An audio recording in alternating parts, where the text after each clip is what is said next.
Om Ajnana Timandasya Jnanasya Shlakya Sakshvanmitam Yena Tasmai Shri Gurave Namah. Chittayam Anubhishtam Stapitam Yena Bhutale Shvamurkadamayam Dadati Svapadam Tikam Vandeyam Shri Yuda Padakamanam Shigaum Vaishnavamsha Shri Rupam Sarjatam Saganaraganatam Vitam Tam Sajivam Satvaitam Salutam Parjana Saitam Shri Krishna Chaitanya Devam Shri Radha Krishna Padan Sakanalita Shri Vishakam Vitam Sha He Krishna Karuna Snudina Banojat Pate Gopesha Goprakanta Radha Kanta Namaste Tapta Kansna Gaurahi Radhe Vrindavanashve Vishavana Sutadevi Pranamama Harpe Akha Kalpta Visha Kripasan Vevisha Patnam Pavana Vyo Vaishnavyo Jaya Shri Krishna Chaitanya Prabhu Nityananda Shri Advaita Gadadhar Shiva Sati Gaura Bhakta Vrinda Hare Krishna, Krishna Krishna, Hare Hare, Hare Ram, Ram Ram, Hare Hare. Namo Vishnu Padaya Krishna Vistaya Bhutale Srimate Bhakti Vedanta Swami Namine.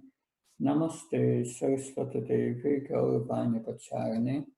Nirvishesha Shunyavadi Paskachari Tasatarani. Srila Prabhupada Ki.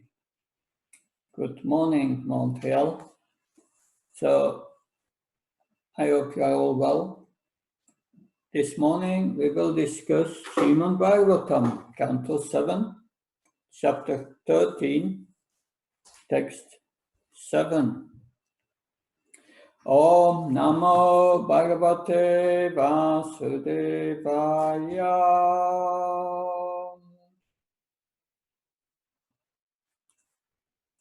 Nasakshastresu Sachita. No pajiveto jivikam Vadavadam steptachkan Paksham kamshana samsayat. Translation and purport by A.C. Bhaktivedanta Swami Srila Prabhupada. Literature that is a useless waste of time. In other words, literature without spiritual benefit should be rejected. One should not become a professional teacher as a means of earning one's livelihood. Nor should one indulge in arguments and counter-arguments. Nor should one take shelter of any cause or faction. Purport. A person desiring to advance in spiritual understanding should be extremely careful to avoid reading ordinary literature. The world is full of ordinary literatures that create unnecessary agitation in the mind. Such literature, including newspapers, dramas, novels, and magazines, is factually not meant for advancement in spiritual knowledge. Indeed, it has been described as a place of enjoyment for crows. Tat vayasam tirtam. Anyone advancing in spiritual knowledge must reject such literature. Furthermore, one should not concern oneself with the conclusions of various logicians or philosophers.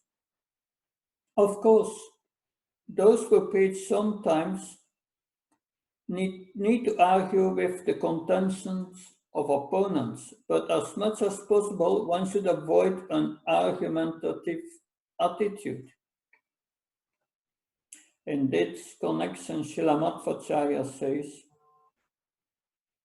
Aprachojana paksam na samsayat na prayoyana pakshishyan, na vrittasisya bandakrit, na sodasina shastrani, nan vyodani atsabhasat, na vyakyoyo pajiveta, na nisidan samacharat, evam buddho chatyayati, tat eka sarano harim.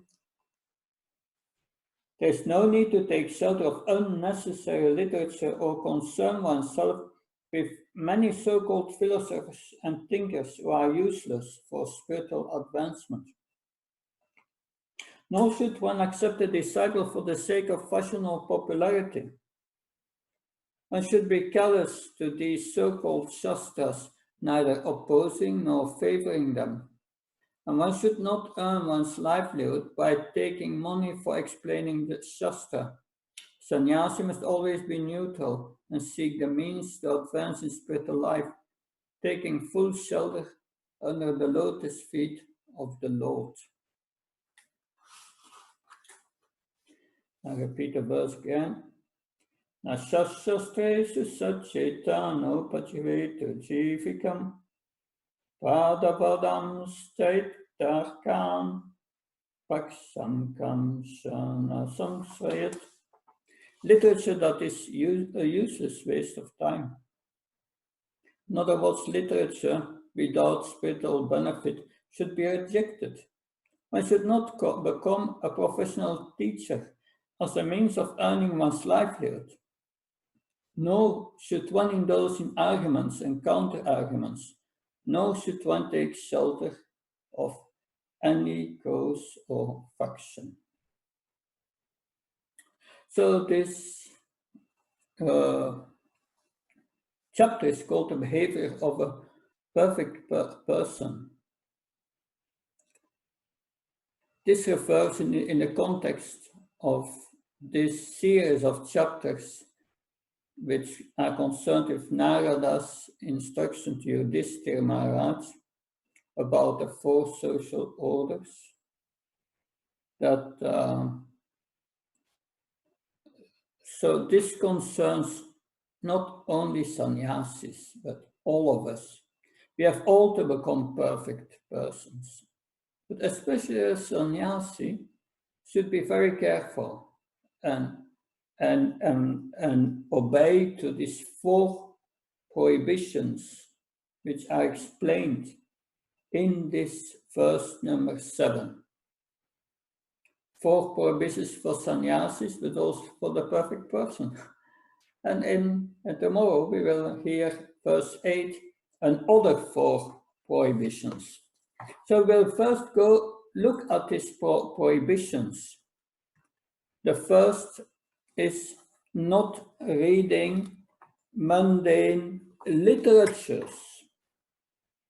So we have Sutta Goswami earlier has instructed the sages of Namisaranya in the 5th chapter of the 1st canto. And Srila Prabhupada is referring in his purport indirectly to this verse.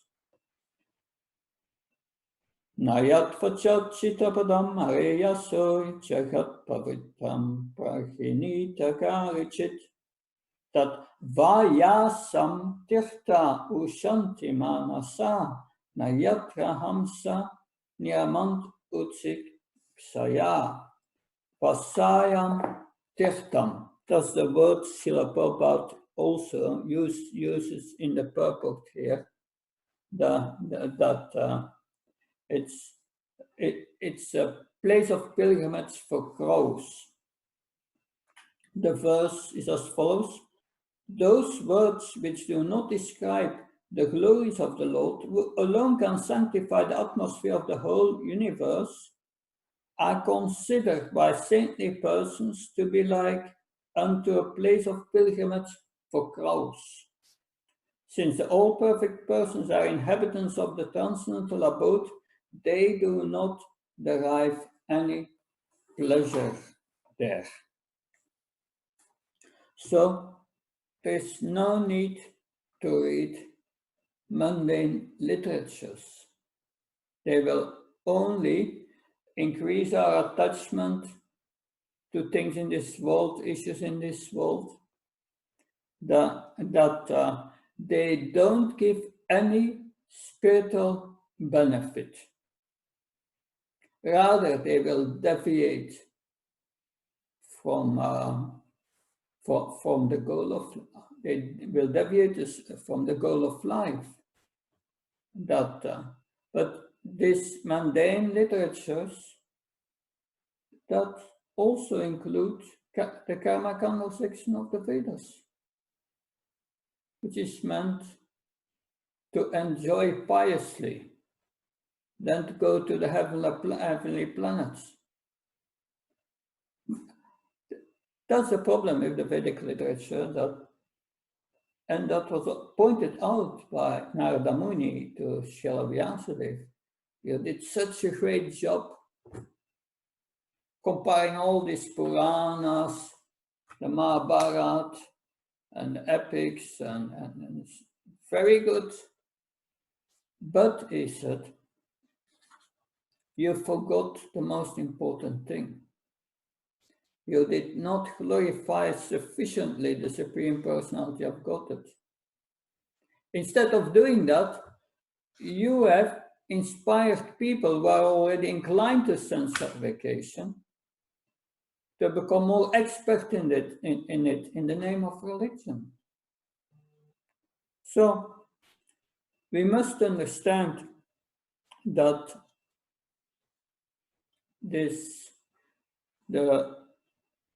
although the Vedas are meant to understand Krishna, Vedasya sarvam sasarve ameva vedya. Krishna says, I'm to be known by all the Vedas. Vedasya sarvam eva vedya, Vedanta Vedavite Vicham, because I'm the compiler, that I'm the knower of the Vedas. Therefore, our 6 Goswamis, they have studied all the revealed scriptures, and they have extracted the essence for us, so that we don't have to read all this literature, and only get the essence, how to advance in devotional service, how to get spiritual benefit. So we don't read this Karma Kanda section, we don't read Time magazine and all these things, because Srila Prabhupada speaks mainly about books in the purport, but today it's different. Yeah, you have the iPads, you have the internet scrolling and so on. It's so dangerous. Should be very careful, not just to scroll on the internet to give our mind some satisfaction. That's very dangerous. That's the same as not reading mundane literatures. Because literatures that bring us to the mode of goodness and beyond, they are desired. Not those who improve our passion or our ignorance. So that's one important point, as the first prohibition. The second prohibition, that is not becoming a professional teacher to earn livelihood. That is an important principle in the Vedic system. The Brahmins, they were the natural teachers of society, but they did not receive a salary. They were living from the charity they got from the householders and from others. Because that's the principle. A spiritual teacher cannot get money in exchange of his teaching. Like like certainly as a sannyasi and a traveling preacher, you come somewhere and you do your service. It's not for the money, for getting donations that you do your service. So sannyasi should never ask for money for his services. But if someone, it's a tradition in the Vedic system that dakshina is given to the speaker, but the speaker never asks it. So that's the system. It's on a voluntary basis that, and that is how Krishna wants it. That he will inspire others to give something or not give. That finally, all expenses and so on of the sannyasis are at the end covered mostly. But that's an important principle. Also, Bhakti Shastra teachers or whatever teachers, they should not be paid for their job. The temple may give them money for their maintenance, but that should not be in exchange for their teaching. Because otherwise, spiritual teachers become spiritually disempowered. It's an important principle that now the third prohibition is not indulge in arguments. That because the Vedic literature and understanding the spiritual path of bhakti, that or any spiritual truth, cannot be understood by logic. In the purport, Srila Prabhupada refers to Srila Madhvacharya. Srila Madhvacharya, when he was 12 years old, 11 years old, he took sannyas. And he wrote a commentary of the Bhagavad Gita, and he went to the Himalayas to present it to Srila Vyasadeva. By the time he was 18 years old, at that time, he practically memorized the whole Bhagavatam. And he became known as a great scholar. All around the area where he was living. And one day, a student, a disciple of a great Buddhist master, came to see Madhvacharya. And the disciple said, my Guru Maharaj wants to have a debate with you on the absolute truth. And the reply of Madhvacharya was, the absolute truth cannot be understood by logic. So there was no debate, because it's not by debating and arguments that one can know the absolute truth. How can one know the absolute truth? Tat vinipanepadne pariprishna naseva upadengshati dirihyam vihana tatvadakshan. One has to approach the tatvadakshana, the one who has seen the truth, the Guru, in the line of disciplic succession coming from Krishna, and serve humbly. Serve her humbly and inquire about spiritual life. So that is the way to get knowledge. The knowledge is given by Krishna in the heart. Tesham satayuknam vajjapam pritipurkam dadami buddhiyokam yena mamupyante. If we serve Krishna with a little love, when we please him, We please him by pleasing the spiritual master. If we please him, Krishna says, Dadami, I give Buddhi Yoga, I give transcendental intelligence to the heart. So knowledge is not directly received to the intellect, although this is the beginning of getting the knowledge, hearing it and practicing it. But then, because Krishna is pleased, then he gives understanding to the heart. He gives us that understanding. That understanding is Vijnan, it's not just Jnana, it's realized knowledge. Realized knowledge. So that has to be very well understood, because Krishna, he explains that in the next verse. Gat gat vana pramam evan yasya sekundana yena bhutana asheshani takshasya natyatomai. So in the next verse, he says, yes, that to such a devotee who pleases me, who serves me with love, I within his heart destroy all his ignorance with the lamp of knowledge.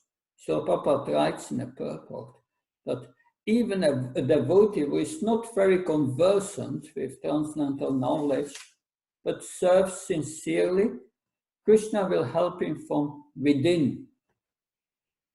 So it's by the service attitude, the attitude to serve the mission of the spiritual master. Krishna is pleased and gives us realization. What is his realization? Yes, we hear theoretically, I'm not a body, I'm not a mind. But that realization comes slowly. It's a gradual process, step by step, Krishna says. Like I said a few times, like 30 years ago, if a devotee would come to me and speaks harsh words to me, I would be affected and be troubled by my mind for many weeks, months sometimes. Now after 30 years, I'm still disturbed if that would happen. But only 5 minutes, then I let it go.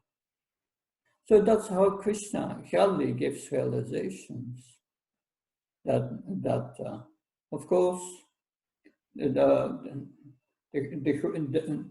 realizations of seeing Krishna eye to eye and feeling ecstasy, that requires really purity in heart. And that may be not yet there, but still Krishna helps you.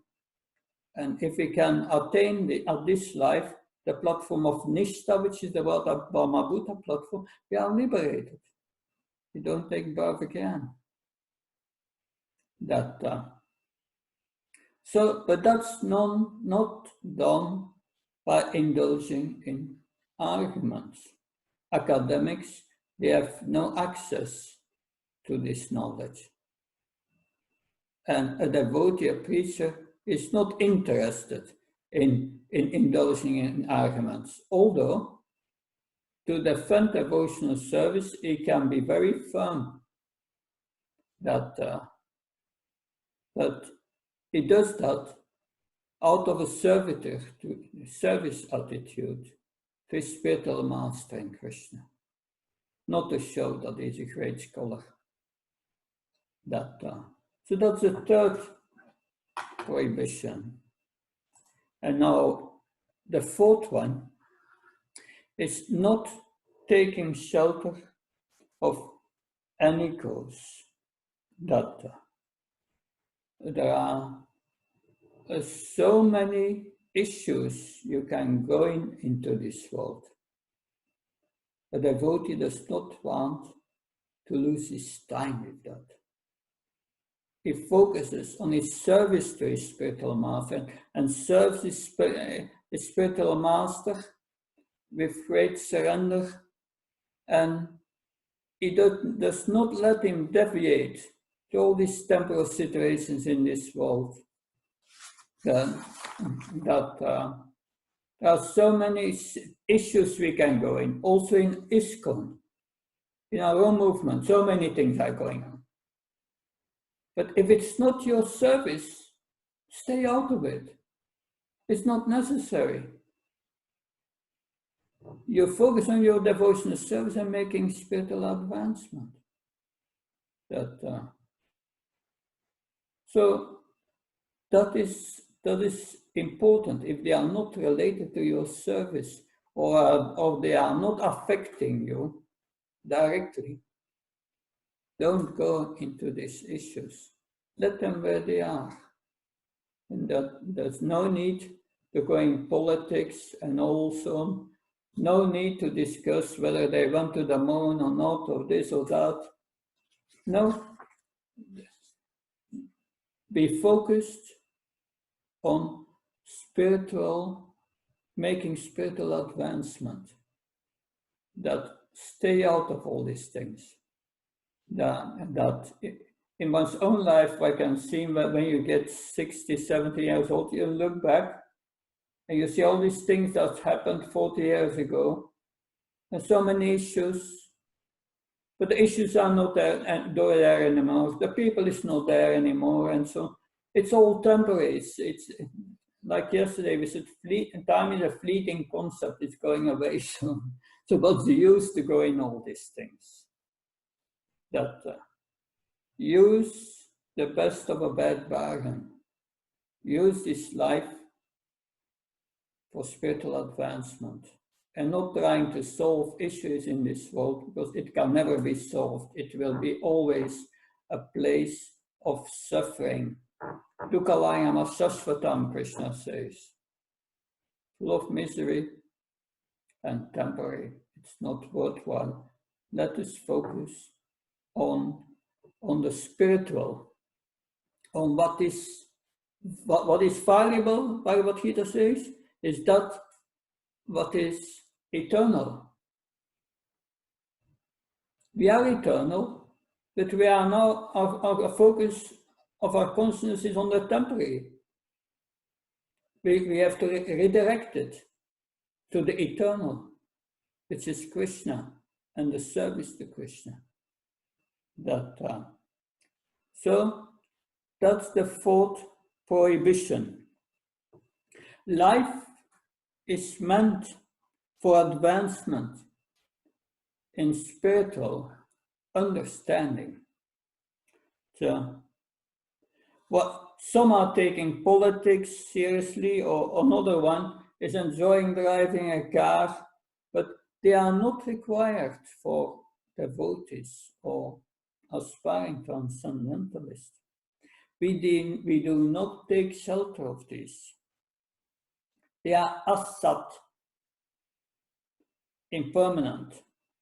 And a transcendentalist is concerned with what is beyond this world.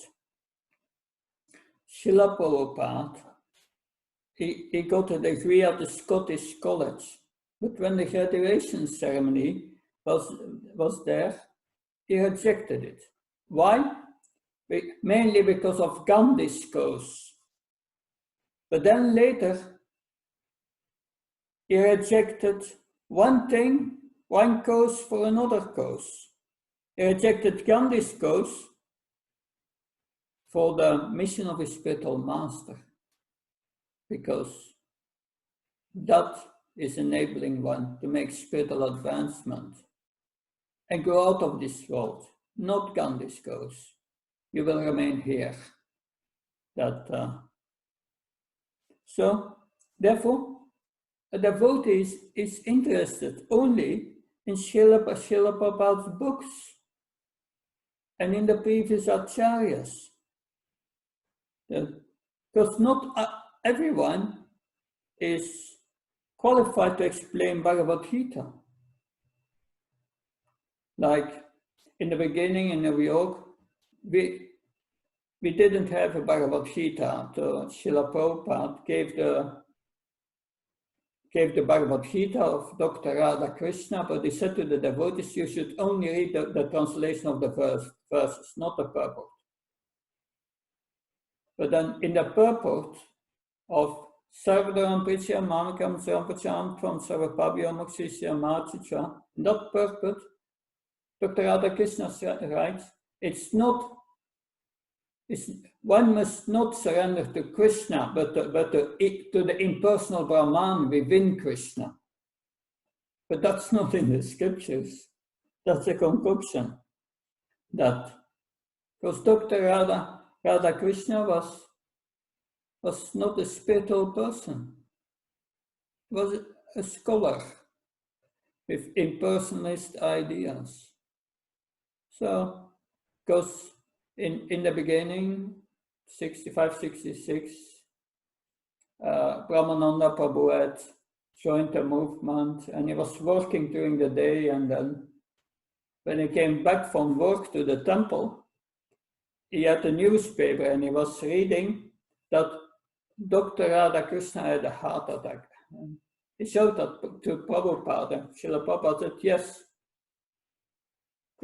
Krishna has punished him for speaking nonsense. Also, academics, they discuss so many things on religions, conferences on religion, but are they interested to know really the absolute truth? If one is interested, one must follow the process to know it, and that's surrender to a bona fide spiritual master. That it's not by scholarship that one can know the absolute truth. That not taking shelter of any cause, should we be active? Protest to stop abortion. That, of course, we can we can take a firm stand on it, that's clear. The soul is alive, so abortion is murder. But we don't need to go to the streets with pamphlets.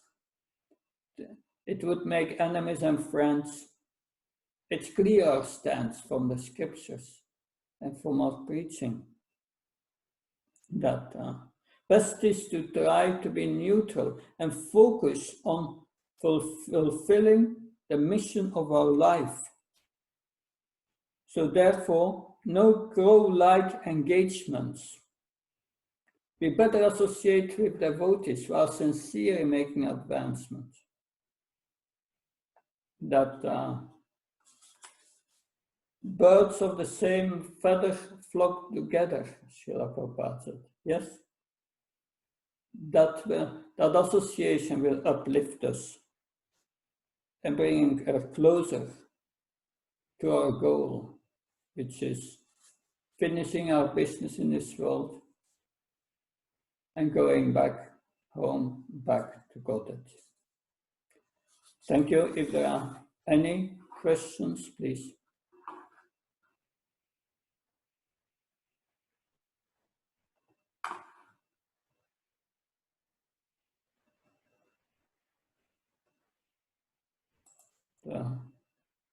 Hare Krishna. Hare Krishna.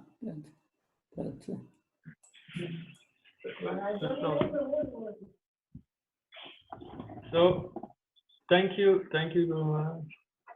We have a question from Mother Kirtamala. She asks, what to do if we have, yes, we're practicing devotional service, but we have a desire that's always staying in our heart. So what should we do? Should we pursue this desire or should we let go? It depends what desire it is. If it is a desire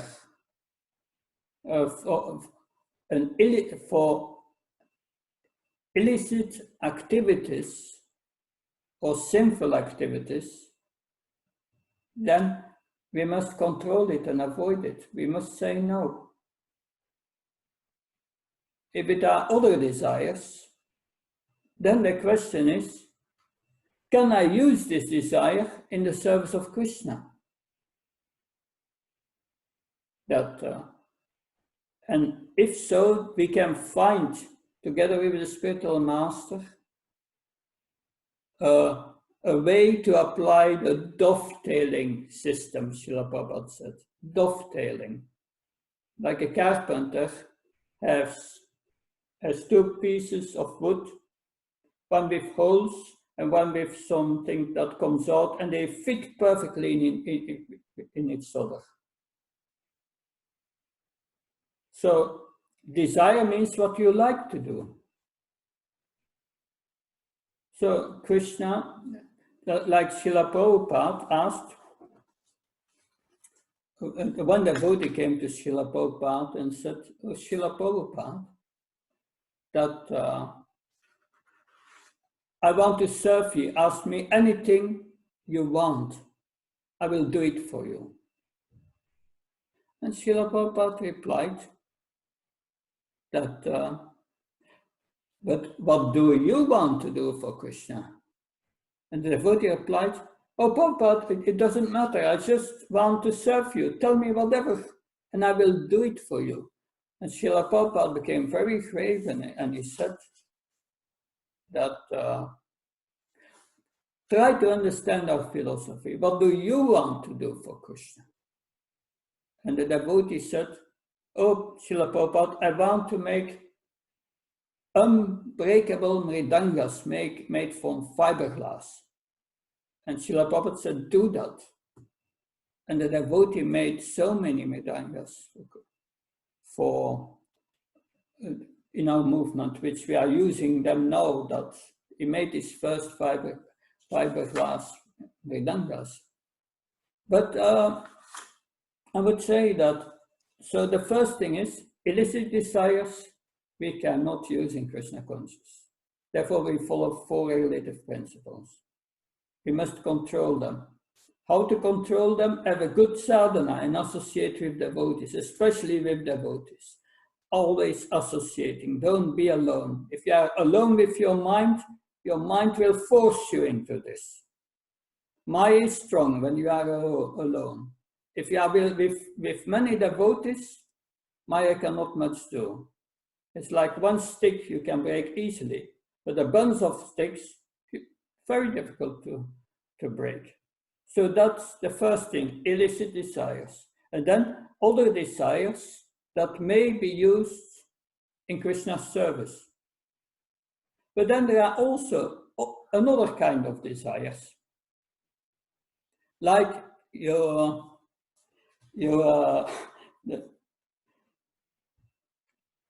mind wants to eat sweets.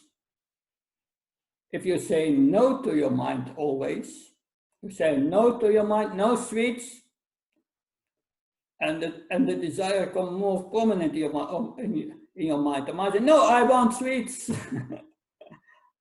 Then, because if you don't say no sweets at all, the mind can become very sour. Very sour. Therefore, it's best to say to the mind, okay, I'll give you a little sweet, a little, but that's it for today. Like with children, you have to deal with your mind. We have to learn that keep your balance in all situations. And that power comes by good sadhana. Get up in the morning before 4, live life in goodness. Be clean, take a shower, associate with devotees, chant your rounds, worship the deity, cook for Krishna, be always busy for Krishna, chant with concentration. And that will help. If you have good chanting, good chants, if you are chanting good rounds in the morning, you will get the spiritual power to control your mind during the day. So this is a few things, but it's good to hear all the instructions of Srila Prabhupada and Lord Krishna from the 6th chapter of Bhagavad Gita, how to deal with the mind. I start tomorrow a seminar on that here in Bulgaria, and it will be posted on my YouTube channel. you can hear and see it and absorb in all these instructions of Lord Krishna. That will all help you to control this mind and these desires. I hope this helps. It's a gradual process, but if you have determined, we will be able to come over that. So I think I see another question. Notre curiosité inquiétera-t-elle notre maître spirituel? Ou faut-il mieux contacter le dévot Seigneur pour des questions? So the question is it seems one may be afraid to bother the spiritual master always with questions. Should I not better contact senior devotees for that? That's an interesting question. That when I received initiation from my spiritual master, Bhakti Maharaj, he gave 3 instructions. Never leave the lotus feet of Srila Prabhupada, whatever happens. Whatever happens, never leave ISKCON. And the 3rd instruction is, take shelter of everyone who is more advanced than you. Mostly in our movement, most gurus are traveling, have disciples in many places, and it may not be easy. We need also devotees locally to whom we can take shelter. Although today, with the media, you can take shelter of devotees all over the world if you want. But the person with whom you take shelter should be senior to you, and more advanced. And you must have faith in that person. And then you can take shelter of that person, or so it's good to have many mentors. I've also many mentors. Also, I'm a sannyasi. That I learned different things from different devotees. But you have to see where they are good in. That when I joined Radhadas in Belgium, that after initiation, I followed that instruction of my Guru Maharaj. You take shelter of everyone who is more advanced than you. And for 15 years, 3 months every year, I was traveling with Prahlad Maharaj. And I took shelter of him to learn to preach. And so in the evening, he gave a class on Bhagavad Gita, and then I gave a class. 20 minutes each. And after that, he would give feedback. Sometimes sweet, sometimes not so sweet, but I learned to preach according to Siddhanta and not to deviate from it. And I'm very thankful to him. But I did not learn only from Prahlad Maharaj. That I learned also from Hridaya Chaitanya Prabhu, who is now one of the GBCs in Mayapur. He was the temple president of Radhadas. And he became GBC, and he had to tolerate so many things. I learned from him the importance of tolerance. From Premananda Siddhi Prabhu in Radhadas, I learned the art of deity worship. And from Burijam Prabhu and Mother Narayani, they have taught me how to preach the Bhagavatam. I learned the Bhagavatam from them in Vrindavan. Bhakti-Vaibhava, Bhakti-Vedanta course. From Yadunanda Maharaj, we were in the same ashram, in the same room. And I learned from him the importance of cultivating friendship amongst devotees. So you learn from everyone who is more advanced than you. And if you have still questions after that, or things are unclear, then you can approach your Diksha Guru. is also there. So in ISKCON we have that opportunity, this association with many senior devotees, and we should use it. So it doesn't matter, your Diksha Guru or other senior devotees, most important is they must be more advanced and they must be able to help you. I hope that helps. I see you have another question. Dans quelle situation il faut s'exprimer la colère quand on entend des offenses envers notre maître spirituel? Où est la mesure? So, comment savoir si on a vraiment besoin? So the point here is that if someone offends a devotee, that's in the scriptures, you have three options. The first option is that you defeat this person with arguments, but you must be good in that. Second point is, if you cannot do that, Scripture said you have to take your life, but we cannot do that because we would kill a Brahman. A Vaishnava is higher than a Brahman. So we don't do that. And the third option of the scriptures is you go away. So the third option may be mostly the most feasible. If you hear these things, you say, I'm sorry, I have to go. And you go. And the person will understand that she's gone. Why is she gone?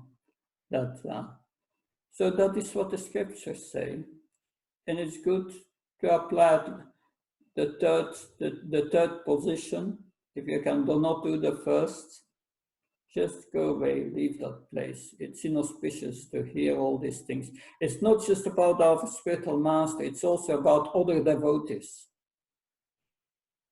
That's just leave that place.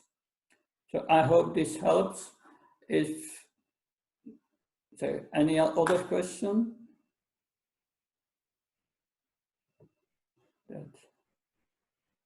Okay.